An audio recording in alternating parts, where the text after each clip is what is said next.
सभी का स्वागत है आपके अपने चैनल स्वरान अकेडमी क्लासेस पर। यहाँ हम बात करेंगे CUET UG फॉर्म 2025 की। आवेदन शुरू हो चुके हैं। कैसे फॉर्म भरेंगे, कौन से कोर्स में एडमिशन मिलता है इस पर्टिकुलर एग्ज़ाम को देकर, आवेदन की अंतिम तिथि क्या है, कुल विश्वविद्यालय इसमें 250 से ज़्यादा हैं, योग्यता यानी कौन से लोग इसमें फॉर्म भर सकते हैं, उनके पास क्या योग्यता होनी चाहिए। इसमें 37 विषय होते हैं, चुनने होते हैं। उनमें से आप कौन से 5 विषय, बेस्ट 5 विषय कौन से चुनेंगे, बेस्ट 5 सब्जेक्ट्स कौन, डोमेन और भाषा और जनरल टेस्ट को मिलाकर 5 आपको चुनने होते हैं। वो कौन से कॉम्बिनेशन के बेस्ट रहेंगे आपकी स्ट्रीम के लिए, उन पर भी हम बात करेंगे। तो यानी 1 बाय 1 करके सभी चीज़ों पर बात करेंगे। बस आप पूरे वीडियो को स्किप ना करते हुए सीधा देखिएगा, जिससे आपको पूरी जानकारी मिल जाएगी। तो सबसे पहले चलेंगे इसकी ऑफिशियल वेबसाइट पर। देखिए, ये इसकी ऑफिशियल वेबसाइट है, इसी पर आपको ये फॉर्म मिल जाता है। ये जो कॉमन यूनिवर्सिटी एंट्रेंस टेस्ट के नाम से जाना जाता है, इसी पर आपको चीज़ें मिलेंगी। यहाँ से आपको करना क्या है, इस जगह पर आप आएंगे तो रजिस्ट्रेशन के लिए ऑप्शन दिया गया है। इसे आपको जैसे ही आप टेक करेंगे तो आपको आगे नए इंटरफेस पर ले जाता है, और यहाँ पर आपको देखिए step by step application form को भरने के लिए गाइड करता है यहाँ पर। और अगर आपने उपरोक्त उल्लिखित परीक्षा के लिए स्वयं को पंजीकरण करने के लिए आपको यहाँ से न्यू रजिस्ट्रेशन के ऑप्शन से जाना होगा। यानी सबसे पहले आपको यहाँ पर टिक करके जाना होगा। लेकिन इस चीज़ से पहले आपको करना क्या चाहिए, आपको पहले डाउनलोड कर लेना चाहिए इन्फॉर्मेशन बुलेटिन। इसे डाउनलोड करके करीब करीब 8 MB का ये डॉक्यूमेंट है। इसे डाउनलोड करिए, इसे पढ़िए, जहाँ कन्फ्यूजन हो वहाँ पर डिस्कस करिए। आप हमारे कमेंट बॉक्स में कमेंट लिख सकते हैं, जिससे हम आपको बता सकें। एक बार रजिस्ट्रेशन करने के बाद जब आपको दोबारा ओपन करना होता है तो आपको लॉगिन के माध्यम से जाना होता है। यहाँ से आप लॉगिन के माध्यम से जा सकते हैं। तो आइए सबसे पहले इन्फॉर्मेशन बुलेटिन को डाउनलोड करते हैं और उसे देखते हैं। देखिए, ये आपका इन्फॉर्मेशन बुलेटिन है, इसी के तहत सब कुछ सारी डिटेल आपको मिलेगी। इसी पर पूरी की पूरी डिटेल है, और ये करीब करीब पेज आप देख सकते हैं, इसमें बहुत सारे पेज हैं, और इस पे हर एक डिटेल, सारी यूनिवर्सिटीज़ की लिस्ट, आपको डोमेन सब्जेक्ट्स कौन से लेने हैं, कौन से लैंग्वेज के लेने हैं, कौन सा जनरल एप्टीट्यूड टेस्ट लेना है, सभी चीज़ों के बारे में और कंप्यूटर बेस्ड टेस्ट के बारे में पूरी डिटेल दी गई है। तो आइए इसी को संक्षेप में और बिंदुवार चीज़ों को देखते हैं। देखिए, कुछ मुख्य बातों पर बात करेंगे। परीक्षा का उद्देश्य स्नातक पाठ्यक्रम में, यानी जो स्नातक पाठ्यक्रम के लिए होता है उसके लिए कराया जाएगा। यानी इंटर के बाद जो आप कोर्स करते हैं उन सभी कोर्सेज के लिए यहाँ पर ये एग्ज़ाम कराया जाता है। इसकी जो परीक्षाएं होंगी वो 8 से लेके 1 जून के मध्य संभावित हैं। आवेदन करने की जो अंतिम तिथि है वो 22 मार्च है। कुल विश्वविद्यालय जो है 250 हैं, जिसमें से 46 विश्वविद्यालय जो केंद्रीय विश्वविद्यालय शामिल हैं। परीक्षा का मोड आपका जो है यहाँ पर रहने वाला है CBT, और 23 विषय आपके रहेंगे, 37 विषय रहेंगे, जिसमें भाषा रहेंगी, डोमेन सब्जेक्ट्स रहेंगे यानी आपके जो कोर सब्जेक्ट्स होते हैं इंटरमीडिएट में वो, और एक जनरल टेस्ट रहता है। अंकन है, एक प्रश्न के लिए आपको 5 अंक दिए जाएंगे और गलत के लिए 1 अंक काट लिया जाएगा। आधिकारिक जो वेबसाइट है वो ये है। आइए बाकी डिटेल पर बात करते हैं। आप जब फॉर्म कोई भरने जा रहे हैं तो उसमें उसका उद्देश्य क्या है, उसे सबसे पहले आपको समझ लेना चाहिए। देश भर के केंद्रीय विश्वविद्यालयों एवं अन्य भागीदारी संस्थानों जैसे UG पाठ्यक्रम के लिए प्रवेश के लिए ये परीक्षा कराई जाती है। जिसे NTA नेशनल टेस्टिंग एजेंसी द्वारा आयोजित किया जाता है, जिसे जो है इसकी महत्वपूर्ण तिथियों के बारे में हमने पहले भी चर्चा कर ली। ऑनलाइन आवेदन 1 मार्च से शुरू हो चुका है और ये 22 मार्च तक आपका चलेगा। और परीक्षा की तिथि, जो परिणाम की तिथि है वो बाद में घोषित की जाएगी। परीक्षा आपकी किस दिन होगी, ये 8 मई से 1 जून के मध्य ही होगी। किस दिन पड़ेगी वो आपको एडमिट कार्ड के माध्यम से सूचना दी जाएगी। यहाँ पर आप देख सकते हैं कि परीक्षा का जो मोड रहता है वो कंप्यूटर आधारित टेस्ट रहता है, यानी कंप्यूटर बेस्ड। इसमें माध्यम में 13 भाषाओं में आप पेपर दे सकते हैं। ये आपकी मर्जी है किस भाषा में आप पेपर देना चाहते हैं। जब यहाँ पर पेपर का सिलेक्शन करेंगे, यानी जब आप सब्जेक्ट चुनेंगे, तो अधिकतम आप 5 विषय चुन सकते हैं, जिसमें से 1 भाषा होगा, बाकी आपके डोमेन सब्जेक्ट और 1 आपका सामान्य ज्ञान होगा। अब आप समझ लीजिए, भाषा 1 चुन लिए, डोमेन सब्जेक्ट्स के आप 3 चुन सकते हैं और यहाँ सामान्य ज्ञान का 1 हो गया। तो इस प्रकार आप 5 यहाँ पर देख सकते हैं। प्रत्येक पेपर 50 प्रश्नों का होगा और यहाँ पर प्रत्येक पेपर के लिए 60 मिनट मिलेंगे और सही के लिए आपको यानी 50 प्रश्न एक पेपर के लिए देंगे, 5 पेपर यानी 250 आप देख सकते हैं 50-50 के लिए। और यहाँ पर टोटल आपको जो मिलेंगे वो 60 मिनट मिलेंगे एक सेक्शन के लिए, यानी 50 प्रश्न हल करने के लिए 60 मिनट आपको मिलने वाले हैं। एक के लिए 5 अंक मिलेंगे और गलत अगर आप आंसर दे देते हैं तो -1 हो जाएगा, यानी 1 नंबर आपका कट जाएगा। पात्रता देख लीजिए, इसमें आयु निर्धारित नहीं होती है। इसमें कक्षा 12 उत्तीर्ण होना चाहिए या फिर आप 2025 में परीक्षा देने वाले छात्र हों, यानी आप चाहे 12वीं पास कर चुके हों, चाहे 2025 में आप किसी भी बोर्ड से आप परीक्षा दे रहे हों या दे चुके हों। कुल मिलाकर इस समय परीक्षा आप दे ही रहे हैं, हर बोर्ड की परीक्षाएं इस समय चल रही हैं। आयु सीमा नहीं, विश्वविद्यालय की पात्रता मानदंड देखना आवश्यक होगा। ये विश्वविद्यालय पर भी निर्भर कर सकता है कि कौन सी चीज़ें यहाँ पर होने वाली हैं। अब यहाँ पर आपको फीस संरचना कितनी फीस आपको देनी पड़ेगी। अगर आप 3 विषय चुनते हैं तो आपको 400 रुपये प्रति विषय के हिसाब से आपको देना पड़ेगा, यानी 3 विषय अगर आप चुनते हैं तो आपको कुल 1000 रुपये देना पड़ेगा।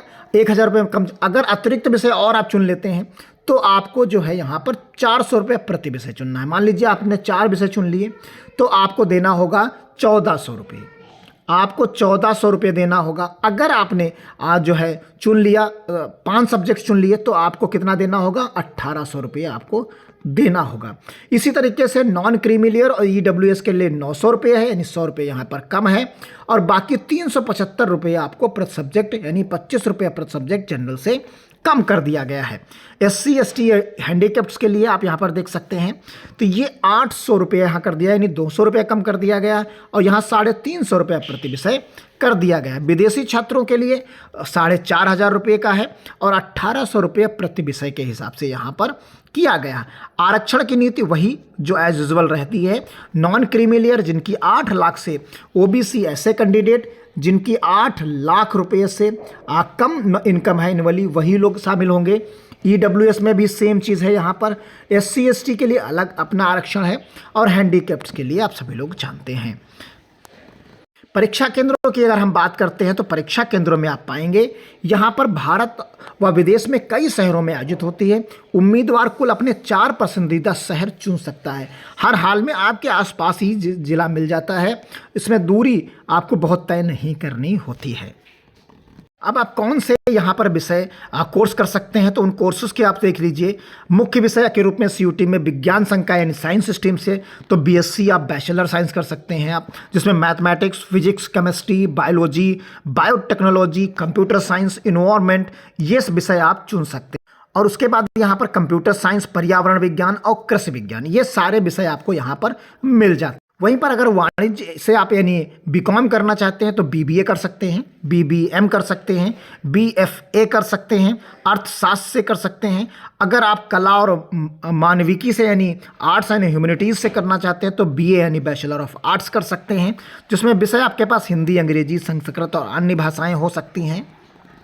और उसके साथ में इतिहास हो सकता है, भूगोल, राजनीति शास्त्र, राजनीति विज्ञान, समाज शास्त्र, मनोविज्ञान, दर्शन शास्त्र, जनसंचार, पत्रकारिता और नाटक एंड थिएटर। इस तरीके के सब्जेक्ट्स आप यहाँ पर कोर्सेज चुन सकते हैं जिनसे आप ग्रेजुएशन कर सकते हैं इस पर्टिकुलर एग्ज़ाम को देने के बाद। अगर आप लॉ के इच्छुक हैं तो BA LLB कर सकते हैं, यानी इंटीग्रेटेड कोर्स होता है 5 साल का, जिसमें आप BA के साथ LLB कर लेंगे 5 साल में।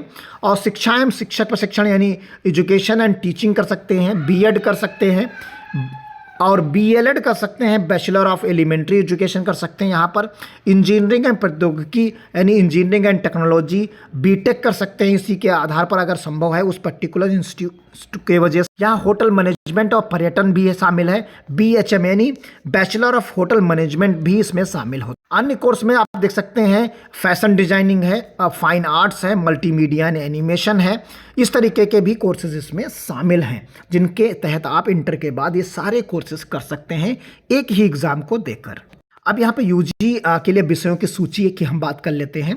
तो इसमें 3 प्रकार के विषय होते हैं। आप 3 प्रकार के विषय में आप देखेंगे कि भाषा होता है, एक लैंग्वेज सब्जेक्ट्स होता है, एक डोमेन यानी विशेष सब्जेक्ट्स होते हैं आपके, और एक सामान्य परीक्षा होती है। तो 3 तरीके के आपके यहाँ पर पेपर्स होते हैं। तो यहाँ पर आप देखेंगे कि भाषा में आपके जो है 13 भाषाएँ हैं। इनमें से कोई भाषा आप चुन सकते हैं। 13 भाषाएँ इसमें शामिल हैं पूरी की पूरी। उनकी लिस्ट देखिए, अंग्रेजी, हिंदी, असमिया, बंगाली, गुजराती, कन्नड़, मलयालम, मराठी, उड़िया, पंजाबी, तमिल, तेलुगु, और उसके बाद तमिल, तेलुगु, उर्दू, ये सारे हैं। परीक्षा पैटर्न में पढ़ने की समझ यानी रीडिंग कंप्रहेंशन रहेगा, शब्दावली यानी वोकैबुलरी रहेगी, साहित्य योग्यता रहेगी, नहीं लिटरेचरी और एप्टीट्यूड के रूप में रहेगा। या डोमेन सब्जेक्ट्स दूसरा रहता है। इसमें से कुल 23 विषय शामिल हैं इस बार। लेखा बहीखाता यानी अकाउंटेंसी, एग्रीकल्चर, एंथ्रोपोलॉजी और बायोलॉजी, बायोटेक्नोलॉजी, बायोकेमिस्ट्री में से कोई एक सब्जेक्ट चुनना होगा। यहाँ पर यानी business studies, chemistry, environmental science, computer विज्ञान यानी computer science and information practices, फिर उसके बाद अर्थशास्त्र है, इकोनॉमिक्स और business economics, fine arts, visual arts, commercial arts, geography, geology में से कोई एक चुनेंगे आप, history, home science, knowledge tradition practices in India, जनसंचार एंड मास कम्युनिकेशन यानी मास मीडिया, मास कम्युनिकेशन में से कोई एक, मैथमेटिक्स यानी अप्लाइड मैथमेटिक्स, दोनों में से कोई एक। फिर यहाँ पर है आपका fine arts, performing arts, dance, drama, music, physical education, yoga, sports, physics, political science, physiology, Sanskrit, समाजशास्त्र यानी सोशियोलॉजी। सामान्य परीक्षा में आप देख सकते हैं जनरल टेस्ट में सभी उम्मीदवारों के लिए उपयोगी, खासकर वह विषय सूची में शामिल नहीं है। परीक्षा पैटर्न में आप सामान्य ज्ञान, सामायिक घटना, सामान्य मानसिक योग्यता, संख्यात्मक यानी न्यूमेरिकल एबिलिटी, मात्रात्मक तर्क, quantitative reasoning, logical analytic reasoning. यहाँ पर आप देख सकते हैं अधिकतम 5 विषय चुन सकते हैं, भाषा, डोमेन और जनरल टेस्ट। एमसीक्यू में आपको वही चीज़ जो हमने पहले ही बता दी आपको, तो 5 विषय आप यहाँ पर चुन सकते हैं। और अब अंत में बात कर लेंगे बेस्ट सब्जेक्ट कॉम्बिनेशन विज्ञान, वाणिज्य और मानविकी के लिए। तो यहाँ सीयूटी छात्रों के लिए अधिकतम 5 विषय चुनने हैं, भाषा, डोमेन और जनरल टेस्ट से। तो ये चुनने की अनुमति है। सही विषय का चयन बेहतर स्कोर की तरफ ले जाता है। देखिए, अगर आपको विज्ञान यानी साइंस से करना है तो सबसे संयोजन क्या रहेगा, आप देख सकते हैं भाषा में से कोई एक चुन लीजिए, चाहे वो अंग्रेजी या हिंदी, जिस पर आपकी पकड़ अच्छी हो और जो आप जिस यूनिवर्सिटी में एडमिशन लेना चाहते हैं उसके अनुसार। फिर दूसरा आपको भौतिकी चुनना है, तीसरा केमिस्ट्री चुनना है, और चौथा आपको मैथमेटिक्स या जीव विज्ञान में से कोई एक। तो यह बीएससी नॉन मेडिकल के लिए गणित और मेडिकल के लिए जीव विज्ञान आप चुन सकते हैं। तो ये इस तरीके से आपके यहाँ पर 4, और 5वां कौन सा रहेगा आपका, जनरल टेस्ट रहेगा। तो इस प्रकार आपको पूरे के पूरे जो है 5 विषय यहाँ पर सब्जेक्ट्स मिल जाते हैं। और इन 5 से आप क्या कर सकते हो, यहाँ पर BSc physics, chemistry, mathematics, biology और बायोटेक्नोलॉजी से कर सकते हैं। बीटेक कुछ विश्वविद्यालय में सीयूटी स्कोर स्वीकार करते हैं तो वहाँ पर बीसीए कर सकते हैं। तो ये सारी चीज़ें, बी फार्मा अगर विश्वविद्यालय सीयूटी के स्कोर पर करे तो बी फार्मा भी आप कर सकते हैं। अगर आप कॉमर्स के कैंडिडेट हैं तो आपके लिए एक हिंदी अंग्रेजी में से कोई एक विषय जो कि लैंग्वेज है, इकोनॉमिक्स है, अकाउंटेंसी, बुक एंड कीपिंग, और यहाँ पर बिजनेस स्टडीज़ है, सामान्य परीक्षा जनरल टेस्ट के रूप में। तो ये 5 विषय आपके बन जाते हैं। और यहाँ पर आप क्या करेंगे, कौन सा कोर्स करेंगे, बीकॉम, ऑनर्स या जनरल, बीबीए, बीबीएम, बीएमएस और यहाँ पर बीएमएस और अर्थशास्त्र यानी BA economics, CA, CS, CMA की तैयारी आप कर सकते हैं। अगर ह्यूमैनिटीज़ के तहत आप देखना चाहेंगे तो आपकी भाषा, सभी में भाषा एक रहेगी ही रहेगी, आप कोई भी चीज़ करें, और जनरल टेस्ट रहेगा। केवल डोमेन सब्जेक्ट्स आपके बदलते हैं। तो इसमें राजनीति विज्ञान यानी पॉलिटिकल साइंस, हिस्ट्री और ज्योग्राफी में से कोई एक ले लीजिए, और यहाँ पर साइकोलॉजी यानी समाजशास्त्र और सोशियोलॉजी ले लीजिए। सामान्य परीक्षा यानी जनरल टेस्ट तो आपका होगा ही होगा। यानी जो डोमेन सब्जेक्ट्स 3 लेने हैं उनमें से आप कोई बदलाव कर सकते हैं। बाकी सभी, चाहे आप वाणिज्य से जाएं, चाहे आप ह्यूमैनिटीज़ से जाएं, चाहे आप साइंस से जाएं, सभी में सेम रहने वाला है। पहला और लास्ट सेम रहेगा, डोमेन सब्जेक्ट्स आपके चेंज हो जाते हैं। तो इस प्रकार सारी चीज़ों को आप समझ गए होंगे। तो मिलते हैं अगली अपडेट के साथ। कोई पॉइंट छूट गया तो कमेंट बॉक्स में ज़रूर बताएं। मिलते हैं अगली अपडेट के साथ, तब तक के लिए धन्यवाद। जय हिंद, जय भारत।